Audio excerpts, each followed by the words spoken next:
Ya pemirsa, untuk menjaga keandalan pasokan listrik menjelang Idul Fitri, PLN Unit Layanan Pelanggan WLP Ampera melakukan perbaikan pada jaringan listrik di Gardu Induk New Jakabaring, Palembang.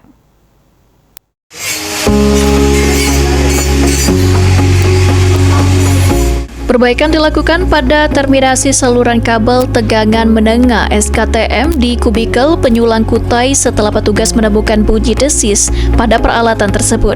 Kondisi ini menjadi tanda adanya ketidaksempurnaan pada sambungan kabel, sehingga perlu segera ditangani agar tidak menimbulkan gangguan listrik.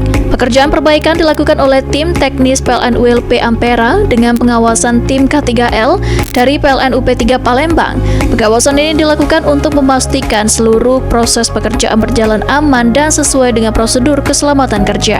Dalam proses perbaikan, petugas melakukan pemeriksaan menyeluruh pada peralatan jaringan, kemudian memperbaiki bagian terminasi kabel, dan melakukan pengujian ulang untuk memastikan kondisi jaringan kembali aman dan berfungsi dengan baik. Manajer ULP Ampera, Fahmi Ramadona, mengatakan bahwa PLN selalu sigap menindaklanjuti setiap indikasi gangguan pada peralatan listrik. Fahmi juga menjelaskan jika kegiatan pemeliharaan ini juga dilakukan untuk menjaga keandalan listrik menjelang Idul Fitri, ketika kebutuhan listrik masyarakat biasanya meningkat, terutama saat aktivitas persiapan Hari Raya. Melalui langkah ini, PLN berharap pasokan listrik bagi masyarakat, khususnya di wilayah Palembang, tetap aman dan andal, sehingga masyarakat dapat menjalankan aktivitas dan menyambut Idul Fitri dengan nyaman.